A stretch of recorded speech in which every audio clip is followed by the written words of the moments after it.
करना है। सही है।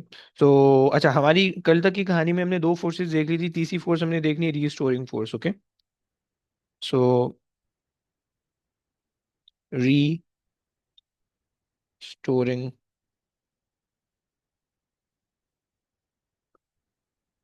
Storing force. ओके। बट जो रीस्टोरिंग फोर्स बॉडी के अंदर इस वजह से जनरेट होती है क्योंकि अगर आप बॉडी का शेप चेंज कर दो ना, तो रीस्टोरिंग फोर्स बॉडी के अंदर आ जाती है। सही हो गया। अगर तो तुम चाहे वो कंप्रेस कर दो, चाहे तो तुम एक्सपैंड कर दो, खींच दो या तान दो, जो भी करो। सही है। तो ये इससे जो है ना रीस्टोरिंग फोर्स हमारे पास बॉडी के अंदर आ जाती है। सही है। एंड इसी रीस्टोरिंग फोर्स के बारे में जो है ना हमने बात करनी है। सही है। So it is basically due to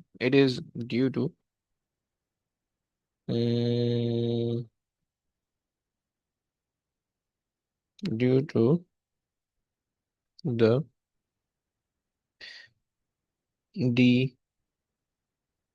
deformation of in the object, due to the deformation in the object। Okay. सही है। तो अब देखो डिफॉर्मेशन जो है वो मेनली हम मटेरियल्स के अंदर, अभी हम मैकेनिक्स पढ़े, मैकेनिक्स के बाद जो है ना, मैकेनिक्स के एक चैप्टर दो चैप्टर बाकी है मैकेनिक्स के। एक हमारे पास है वर्क एनर्जी पावर और एक है प्रेशर डेंसिटी। राइट। मैकेनिक्स समझ जाएगा यहाँ पे, फिर उसके बाद मटेरियल आ जाएगा। तो मटेरियल के अंदर हमने वो देखना होगा। सही है।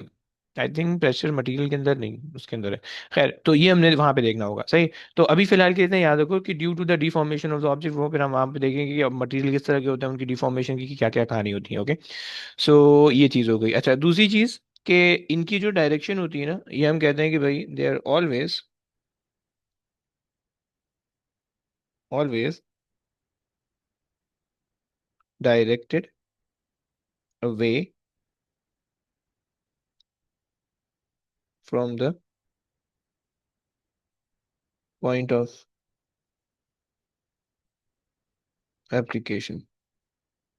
ओके। ये तुम्हारे पास की डायरेक्शन होगी। राइट। डायरेक्शन बहुत इंपॉर्टेंट है। सही है। अब देखो तुम जो है, मान लो तुम्हारे पास एक स्प्रिंग है। सही है। तुम्हारे पास एक स्प्रिंग मैंने बनाया हुआ है, मैं वो लिखा देता हूँ तुम्हें। सही है। तुम इम्प्रेस हो जाओगे मेरी डायग्राम से। अगर नहीं हो सके तो फिर ये तो तुम्हारा मसला है। सही है। मैंने पूरी कोशिश की थी लोगों को इम्प्रेस करने की, ये देख लो। अच्छा जी, ये मेरे पास आ गए स्प्रिंग। सही है। अब अगर तुम इस स्प्रिंग को लेट से फोर्स लगा के जो है ना, नीचे को तुमने फोर्स लगा दी। सही है। Force F. सही है। तो उसकी वजह से क्या होगा, due to this applied force, और चलो मैं इसको लोड कह देता हूँ ताकि वो ना हो। सही है। Due to this load. Okay. तुम्हारे पास क्या होगा कि लोड, तुम्हारे पास क्या होगा कि spring wants to regain its original shape. Right. तो वो ओरिजिनल शेप को मेंटेन करने के लिए जो है, उसके ऊपर जो है ना एक फोर्स लगेगी जिसको आप रीस्टोरिंग फोर्स कहोगे, इस डायरेक्शन के ऊपर। राइट। जो तुमने, ये रीस्टोरिंग फोर्स होगी, रीस्टोरिंग फोर्स। ओके। सो जब तुम लोड इसमें से हटाओगे, फॉरन स्प्रिंग ऊपर को कंप्रेस होगा। राइट। तो ये तुम्हारे पास रिस्टोरिंग फोर्स है। अगर तुम स्प्रिंग को कंप्रेस करने की कोशिश करोगे, अगर तो तुम लोड इस डायरेक्शन में लगाओगे, तो वो रिस्टोरिंग फोर्स इस डायरेक्शन में लगेगी। राइट। तो जो भी एप्लीकेशन वाला पॉइंट होगा ना, उसके ऑपोजिट तुम्हारे पास लग रही होगी। राइट। सिमिलरली रबर बैंड तुम ले लो। रबर बैंड के अंदर तुम जहाँ पे फोर्स लगा रहे हो, जिधर पे, सही, ये अगर तुम्हारे पास मान लो कि ये रबर बैंड है। सही है। अब तुम जो है वो इधर फोर्स लगा रहे हो, यहाँ पे जो है ना तुमने पकड़ा रबर बैंड को और यहाँ से खींचना शुरू कर दिया। सही है। तो अब ये अगर तुम ये this is the force F. Right. So restoring force अंदर को होगी। राइट। रीस्टोरिंग फोर्स अंदर की डायरेक्शन में होने वाली है। क्लियर हो गया बच्चों, ये कहानी। चलो। अच्छा जी, आ जाए भाई, आगे चलते हैं।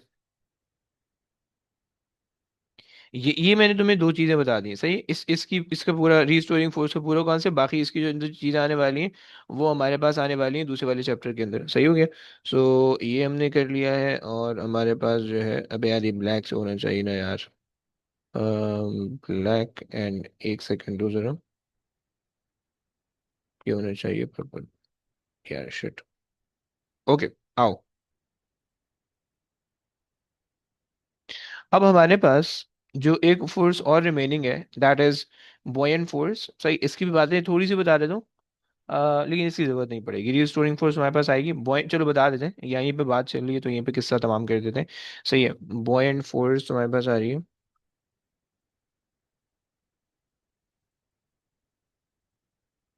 बॉयंट फोर्स सही, ये तुम्हारे पास आ गई। और ये जो तुम्हारे पास होती है,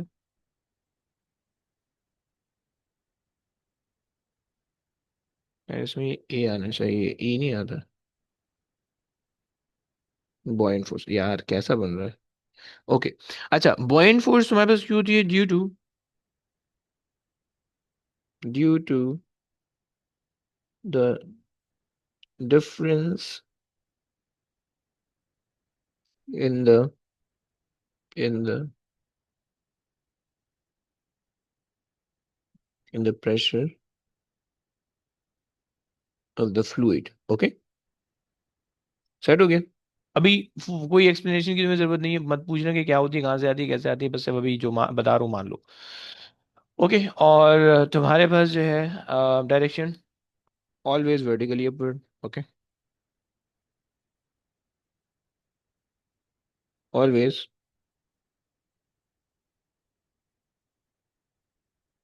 वर्टिकली अपवर्ड। राइट। पानी के अंदर या फ्लूइड के अंदर, गैसेस के अंदर या पानी के अंदर लग रही होती है force, and it will always be perpendicular. Right. तो ये तुम्हारे पास है ना, अगर लेट से तुम अज्यूम कर लो भाई तुम्हारे पास ये है पानी। पानी, एक सेकेंड,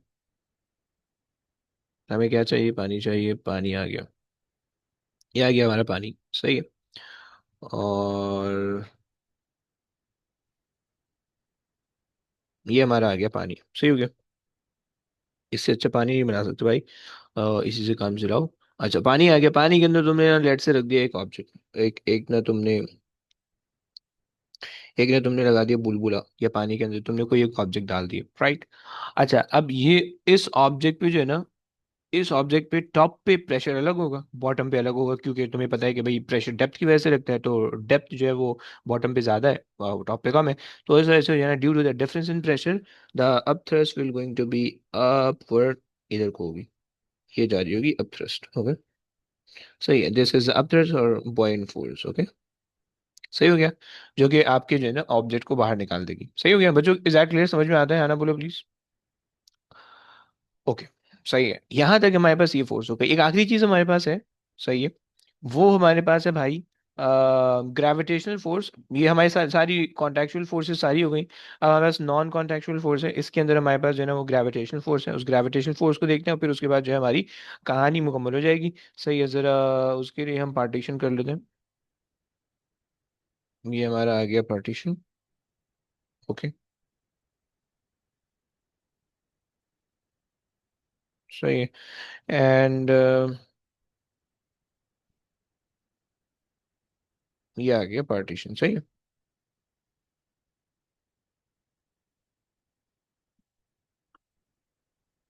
अच्छा जी।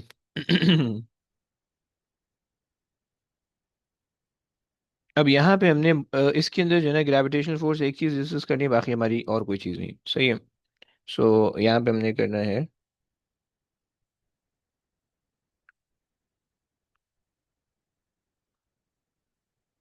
Gravitational force. Right.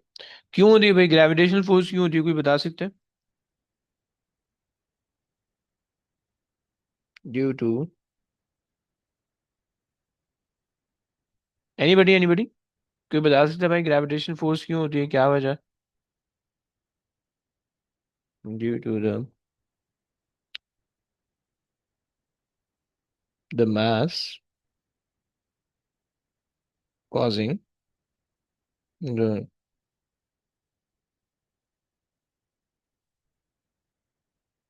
gravitational field। Okay, सही हो गया।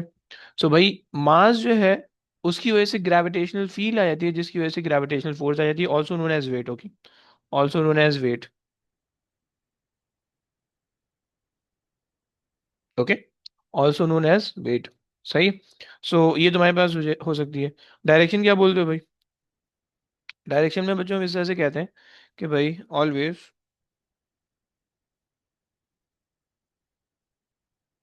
Always toward the centre of the earth, of the, of the mass, कह दो of the mass, right. Attractive होती है and always toward the centre of the mass होती है, right. अच्छा भाई क्या मतलब हुआ इसका, क्या मतलब हुआ, मतलब ये हुआ भाई, अगर तुम यहाँ पे भाई इसके ओ लेवल्स के अंदर, सॉरी ए एस के अंदर तुम समझना चाह रहे हो तो भाई इसको तुम कह सकते हो कि ऑलवेज डाउनवर्ड, डाउनवर्ड, बस काफी है इतना। सही हो गया, डायरेक्शन पे चल गई।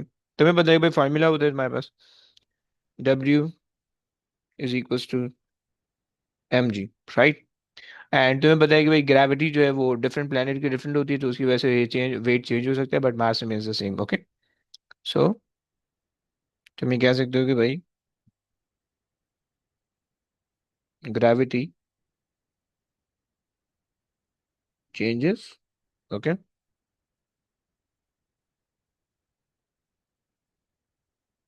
changes, so the weight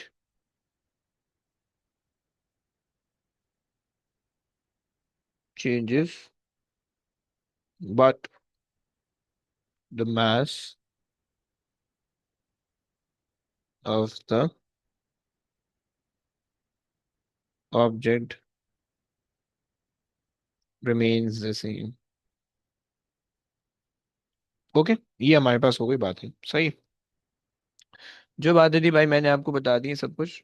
अब यहाँ से आगे जो है ना हमारे पास यहाँ से क्वेश्चन शुरू करने, सही है। सारी टाइप ऑफ फोर्सेस मैंने समझा दी, सही है। और ये आ गया आपके पास, सही है। तो ऐसे इधर को सीधा नहीं लग रहा है, सही है। सो ये मेरे पास जो है ना मैंने ये चीजें आपको यहाँ पे बता दी, सही। टाइप ऑफ फोर्स देखो, न्यूटन्स थर्ड लॉ हम कल डिस्कस कर रहे थे। ओए होए जहाज चेक करो आप यार। ओके खैर, न्यूटन थर्ड लॉ कल हम डिस्कस कर रहे थे। हमने न्यूटन थर्ड लॉ के अंदर भाई पांच चीजें देखी थी। हमने कहा था कि भाई टू बॉडीज होनी चाहिए, सिंपल सी बात थी। सेम टाइप ऑफ फोर्स होनी चाहिए थी, जो टाइप ऑफ फोर्स मैंने एक्सप्लेन कर दी है, राइट। इक्वल मैग्नीट्यूड होना चाहिए, इक्वल मैग्नीट्यूड मैंने बता दिया, opposite in direction and same time, opposite in direction and same time. So in planetary motion, both the first and the third law. नहीं नहीं, फर्स्ट नहीं, सेकंड लॉ और third law apply होता है। Are you related, हाँ जी भाई related है। um, अच्छा जनाब, डन एमसीक्यूज हो गए, फाइन गुड है। बच्चे न्यूटन थर्ड, प्लानिटरी मोशन के अंदर न्यूटन थर्ड लॉ और न्यूटन सेकंड लॉ अप्लाई होता है, ओके। सर्कुलर मोशन के अंदर भी न्यूटन थर्ड लॉ और न्यूटन सेकंड लॉ अप्लाई होता है, ओके। ये टू के अंदर आने लगा, डोंट वरी, हाँ।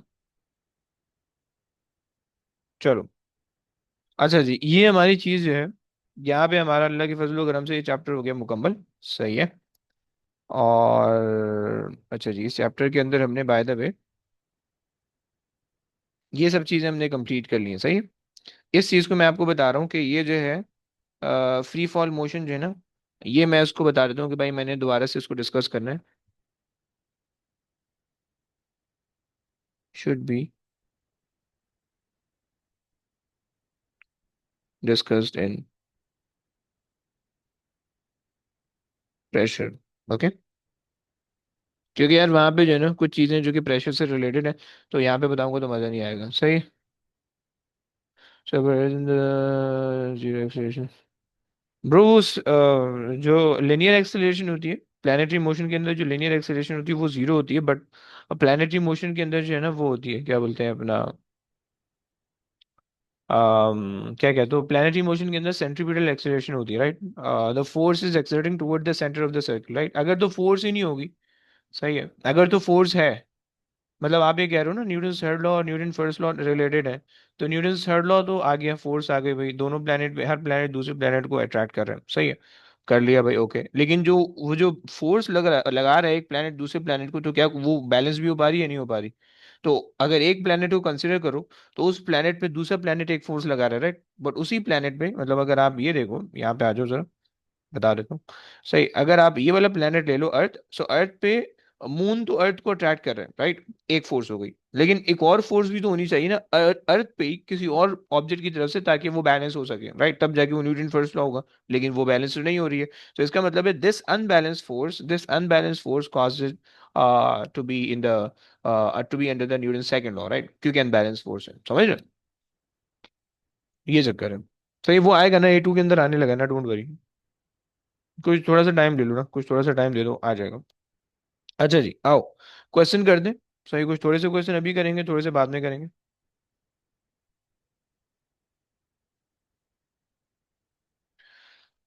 अल्लाह अकबर। ये आ गया भैया। बड़े गंदे गंदे खतरनाक चीजें हैं ये। आ जाओ भाई। अच्छा देखो, तुम्हें जो है, मैं तुम्हें जरा कुछ चीजें दिखा देता हूँ तुम लोग को, ताकि पता चल जाए कि भाई किस चीज को वो करना है, किस चीज को वो नहीं करना है, वो बोले तो सॉल्व करना है, किस चीज को नहीं करना है, सही है। तो प्यारे बच्चों को सीन ऐसा है के आ, आ, आ, आ, आ, ये आ गया, और ये आ गया, और ये भी आ गया, और ये आ गया। सही है, एक सेकेंड। रेडी? हाँ जी, रेडी। सही।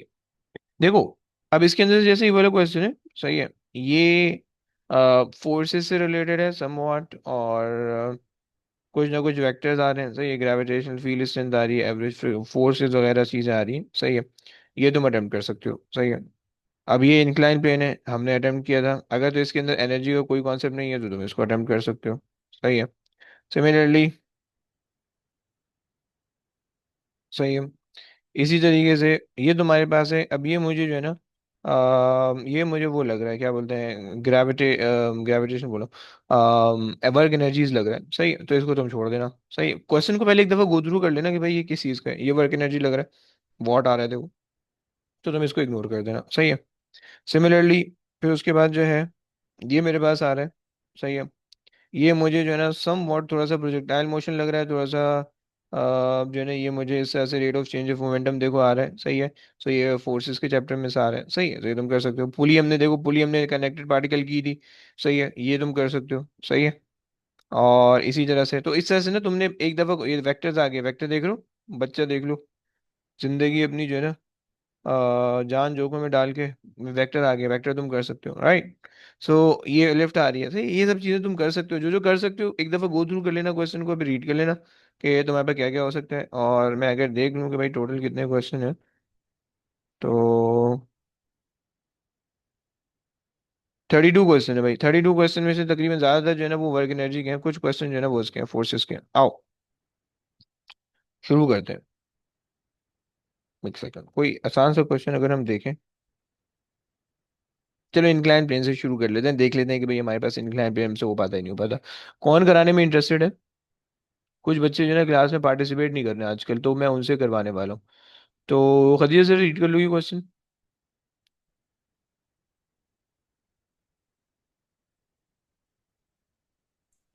Luge is an event at the Winter Olympics. An athlete lies on a small sledge and races down an icy track, feet first. An athlete accelerates down a straight section of the track as shown. The track is at an angle theta to the horizontal. Draw a free body force diagram for the sledge and the athlete. You should consider the relative sizes of the forces when drawing your diagram. अच्छा जी, okay भाई, free body diagram क्या होती है? Anybody?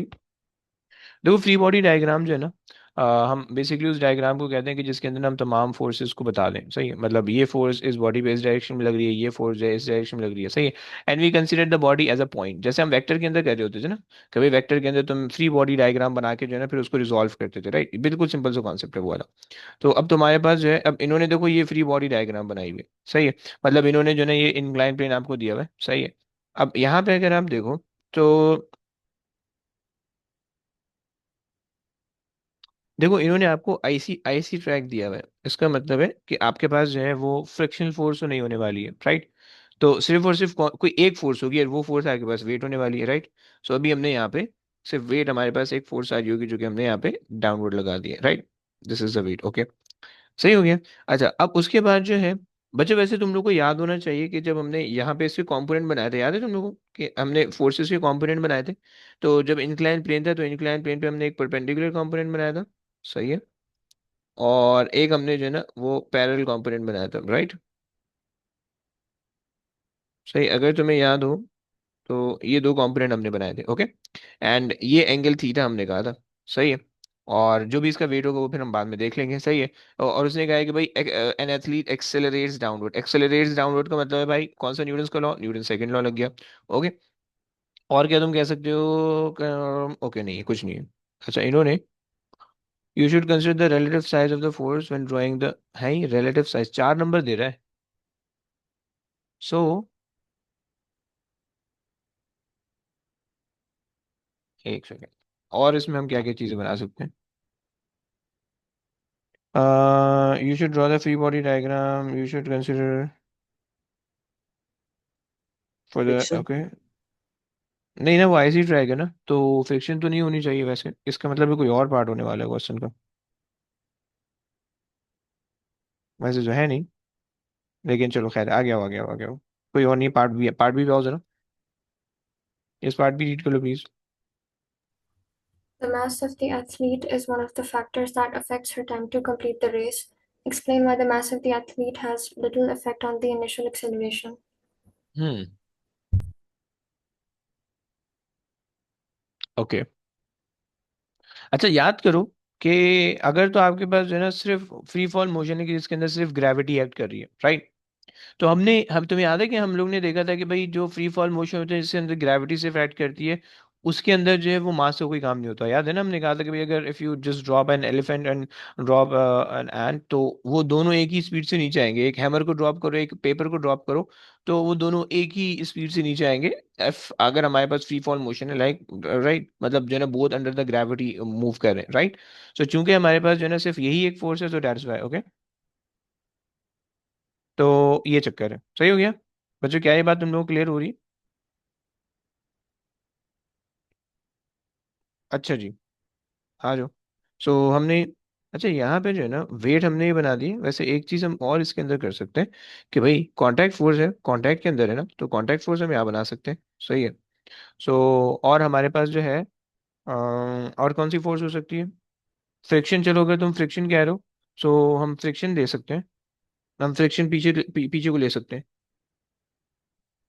सही है। Wait और contact बराबर होने चाहिए समवॉट, सही है। और फ्रिक्शन हमारे पास होनी चाहिए, सही। यहाँ पे ऐड कर लेते हैं बेसिकली।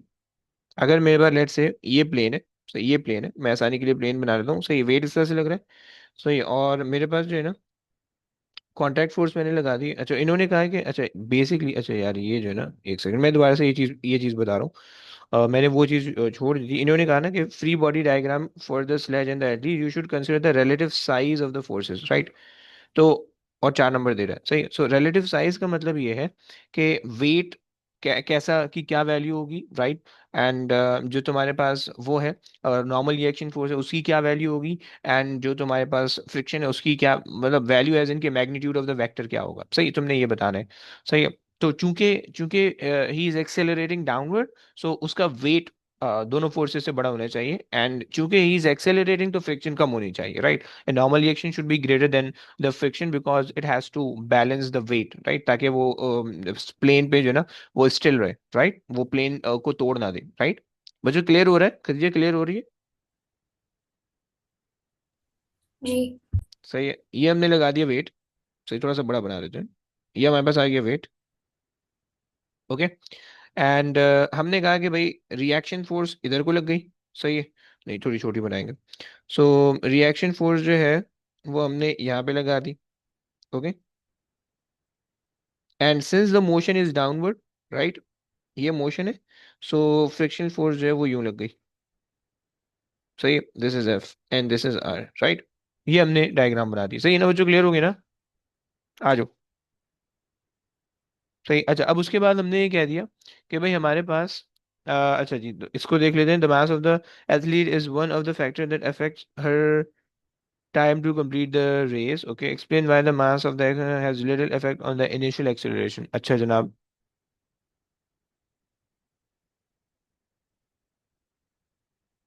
अच्छा, अगर हम एक्सेलरेशन की इक्वेशन देखें, सो हमारे पास जो इक्वेशन आएगी जिससे वो डाउनवर्ड एक्सेलरेट कर रहा है, so downward force is basically m g, सही है, एंड साइन थीटा, राइट, क्योंकि अगर तुम प्लेन देखो, सही है, अगर तुम याद करो प्लेन पे, सो इस पे जो डाउनवर्ड फोर्स होने वाली है जिसकी वजह से वो नीचे जा रहा है, that is m ji sine theta, okay. और M G sine theta equals to M A, right. सही, तो इनिशियली इनिशियली जब तुम्हारे पास आईसी ट्रैक है, तो इनिशियली फ्रिक्शन का इफेक्ट कम होगा, राइट। सो उसकी वजह से मास और मास कैंसिल आउट हो गए, so you are only left with g sine theta equals to a, right. So ये इक्वेशन आपको बता रही है कि अगर तो आपके पास जो है ना फ्रिक्शन लेस सरफेस है, तो आपका वेट कोई फर्क नहीं डालने वाला है, राइट। एंड जैसे जैसे जो है ना वो आपका जो है ना आपकी फ्रिक्शन इंक्रीज होगी, वैसे वैसे जो है ना मास कम्स इनटू प्ले, ओके। बच्चों क्लियर हो गई ये बात? सही है। तुम कह सकते हो कि भाई initially when the friction was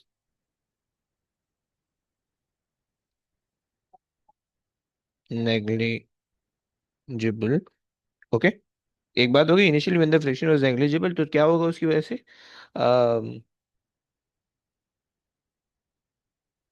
the resultant force is given by, तुम इक्वेशन लिख सकते हो क्या, given by M ji sine theta equals M A, okay, and M goes off, so okay. और तुम्हें ये पता चल जाएगा कि this shows that the initial sorry the initial acceleration is independent independent of mass। सही हो गया, ये आ गया, चलो आगे आ जाओ, आगे रीड करो please. Explain in terms of forces why the athlete reaches a maximum velocity. Hmm, in term of forces, right. अच्छा, मैक्सिमम वेलोसिटी का मतलब क्या होगा कि भाई आपकी जो है ना वेलोसिटी इंक्रीज होगी, and it will get to the maximum velocity, and then वो मैक्सिमम वेलोसिटी फिर फिक्स रहेगी, फिर आगे पीछे नहीं होगी, राइट, जिसको आप टर्मिनल वेलोसिटी भी कहते हो, रिमेंबर। वो चीज़ हमें एक्सप्लेन करनी है, सही है। उसके अंदर टर्मिनल वेलोसिटी एक्सप्लेन करने के लिए तुम लोग क्या बोलते हो कि भाई हमारे पास सबसे पहली चीज़ ये है कि देखो टर्मिनल वेलोसिटी का पहले कॉन्सेप्ट देख लो, हमारे पास डाउनवर्ड फोर्स जो है वो बेसिकली इस कंपोनेंट की वजह से आ रही है, जो कि है डब्ल्यू साइन थीटा या एम जी साइन थीटा, जो भी तुम कहना चाहो, सही, जो कि डब्ल्यू का कंपोनेंट है, राइट। सो अब जब हमारे पास ये डब्ल्यू साइन थीटा जो है, डब्ल्यू साइन थीटा हमारे पास ये फिक्स है, ये चेंज नहीं हो रहा, but as you move along the plane, तो जो फ्रिक्शन हो वो इंक्रीज होगी due to the distance, right. या due to the path travel, right, जितना तुम स्पीड इंक्रीज होगी, या ड्यू टू द एक्सेलरेशन तुम कह दो ज्यादा बेटर है, सही। So due to the acceleration या due to the increase in speed, friction increase हो जाएगी, राइट। जबकि जो डाउनवर्ड फोर्स है दैट इज कांस्टेंट, राइट। तो जो रिजल्टेंट फोर्स होगी वो आहिस्ता आहिस्ता डिक्रीज होती जाएगी, राइट। सो और जो एक्सेलरेशन है it will also start decreasing, right. But due to the presence of acceleration तुम्हारा ऑब्जेक्ट स्पीड अप तो हो रहा होगा, राइट। लेकिन जब आपके पास फ्रिक्शन और एम जी साइन थीटा वो बराबर हो जाएंगे, then the resultant force goes to zero, and the acceleration goes to zero, and your object will start moving with a constant velocity, right. बच्चों क्लियर होते हैं बात? हाँ जी।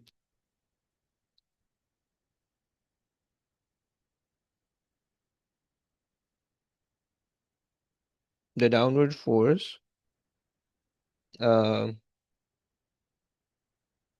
causes the object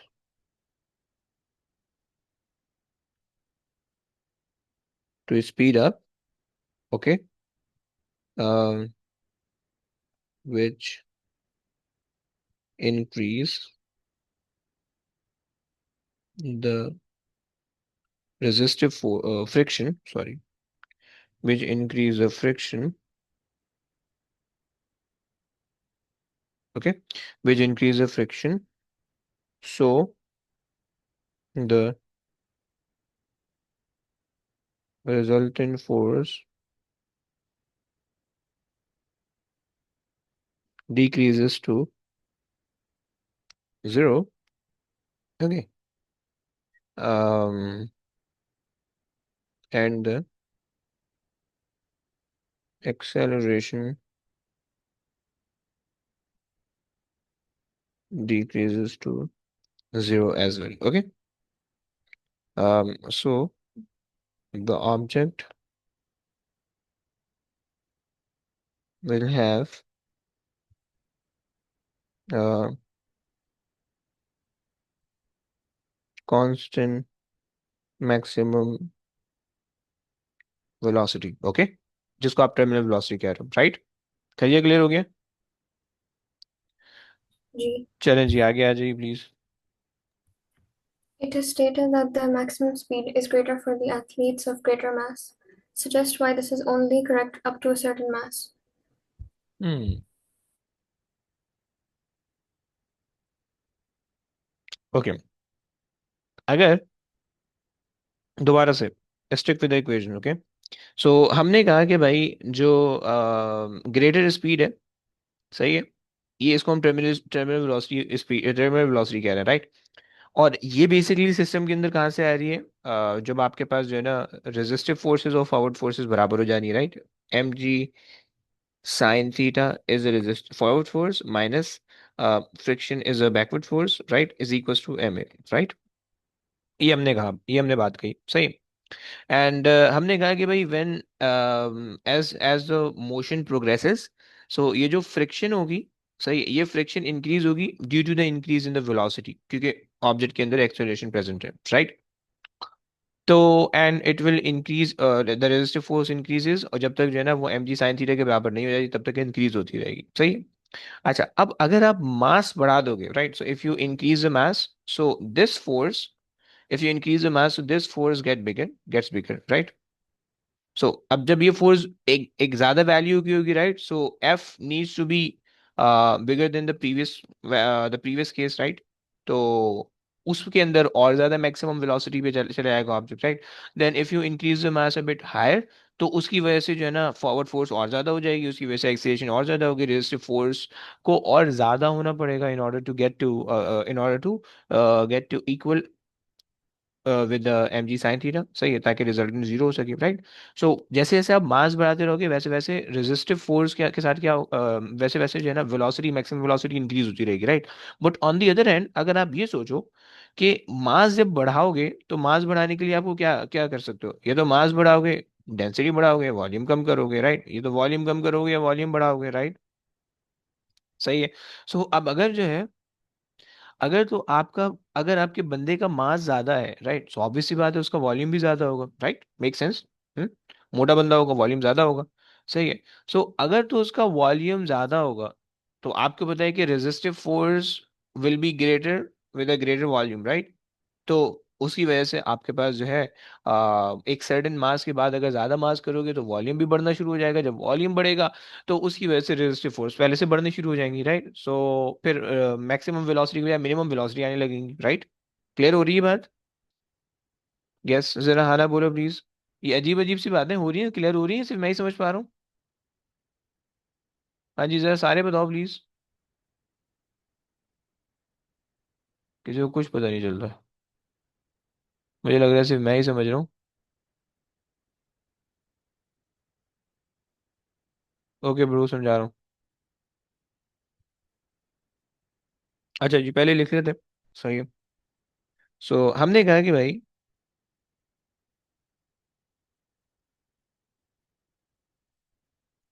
increasing the mass increases the volume of the person, right? Which increase the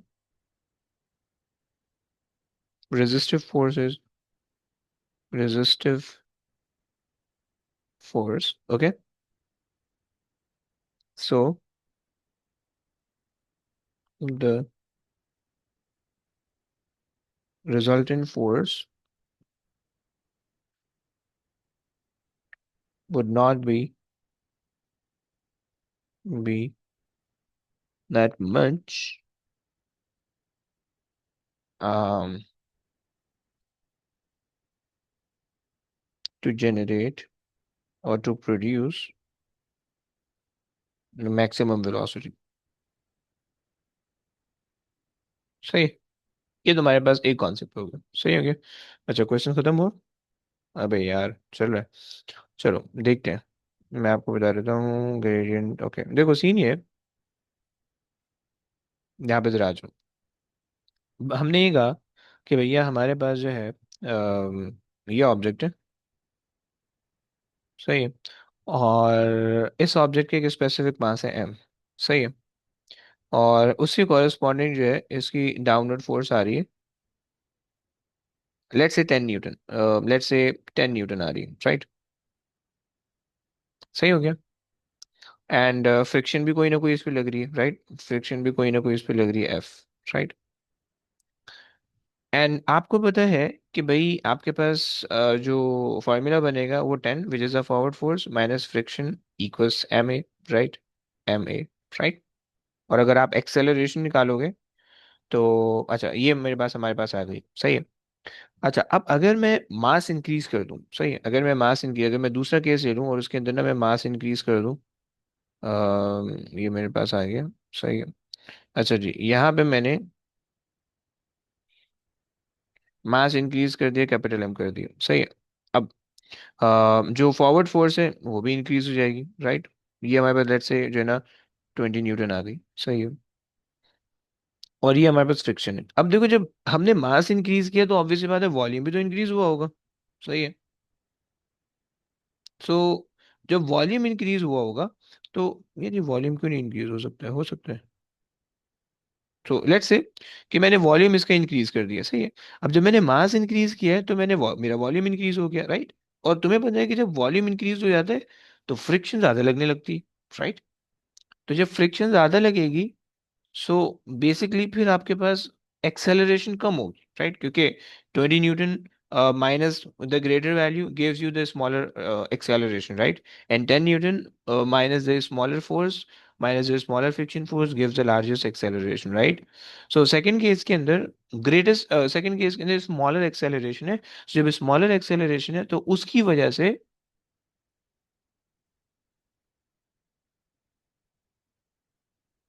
मास और volume और friction force के between में मैं रिलेशन बना रहा हूँ ना। देखो मास बढ़ाओगे तो देखो ये मास और वॉल्यूम का डायरेक्ट रिलेशन इस तरह से ना सोचो, बल्कि अगर तुम डेंसिटी कांस्टेंट रखो तो तुम ये वाला density is equal to mass upon volume का रिलेशन अगर जहन में रख लो, तो अगर तुम मास बढ़ाओगे तो भाई तुम्हें वॉल्यूम भी तो बढ़ाना पड़ेगा, तो कीपिंग द डेंसिटी कांस्टेंट, सही। सो ये चक्कर है। तो अगर जो तुम मास बढ़ा रहे हो तो वॉल्यूम भी बढ़ाना पड़ेगा, और जब वॉल्यूम बढ़ेगा तो तुम्हें पता है वॉल्यूम बढ़ेगा तो रेजिस्टिव फोर्स बढ़ जाएगी, जब रेजिस्टिव फोर्स बढ़ेगी तो तुम्हारे पास होगा ये कि उसकी एक्सेलरेशन कम हो जाएगी, जब एक्सेलरेशन कम होगी तो मैक्सिमम वेलोसिटी कम हो जाएगी। Is that clear? यस। बच्चों आया समझ में? ऊपर से क्या?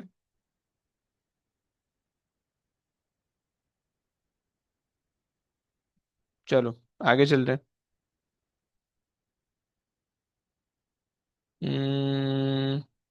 ओके, आ जाओ भाई। ये हो गया, सही है। आपसे कह रहे हैं कि भाई, हाँ जी रीड कर लो प्लीज, कौन रीड करने वाला था?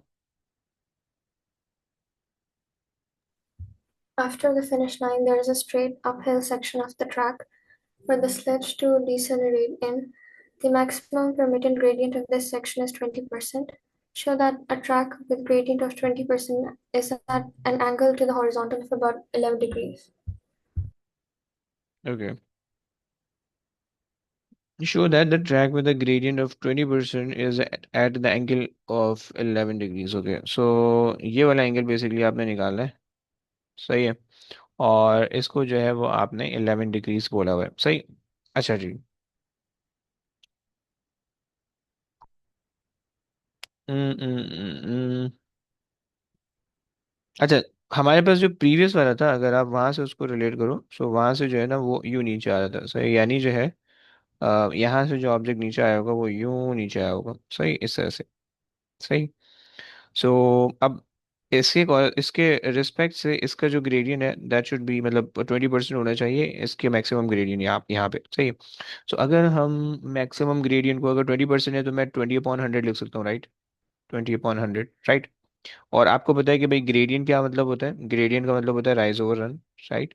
सो अगर मैं ये कॉन्सेप्ट लगाऊं यहाँ पे राइज ओवर रन का, सो हमारे पास जो है 20 का राइज आ रहा है, सही है, और 100 का रन आ रहा है, सही है। तो अब अगर जो है वो तुम ट्रिग्नोमेट्री अप्लाई करो, और तुम्हारे पास क्या लग जाएगा ट्रिग्नोमेट्री के अंदर, साइन टेन लग जाएगा, okay. So tan theta is equal to 20/100, right. So कर लो भाई, कितना आता है टेन इनवर्स, 0.2 कर दो, 0.2 कर दो, सही, 20/100 हो जाएगा। सही है, 11.3 आ रहा है मेरे पास, ओके। 11.3। क्या ये बात समझ में आई? हाँ जी।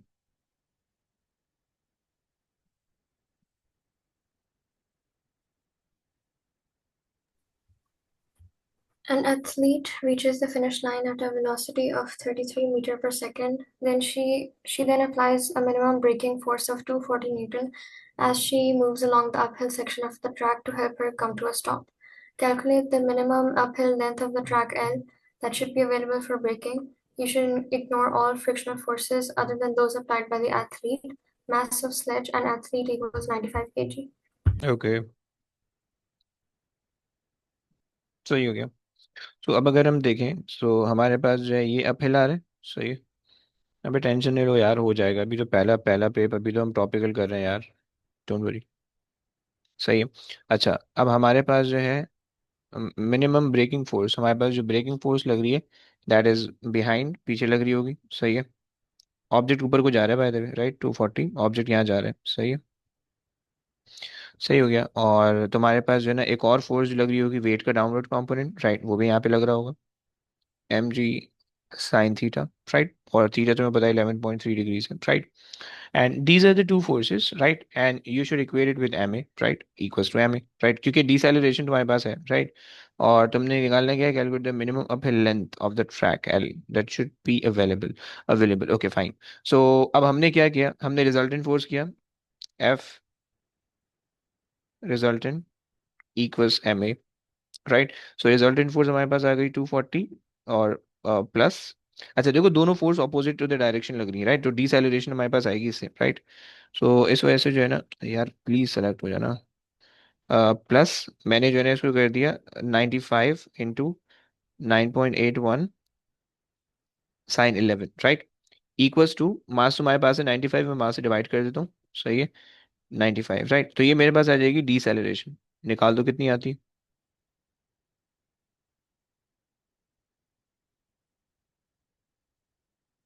जनाब।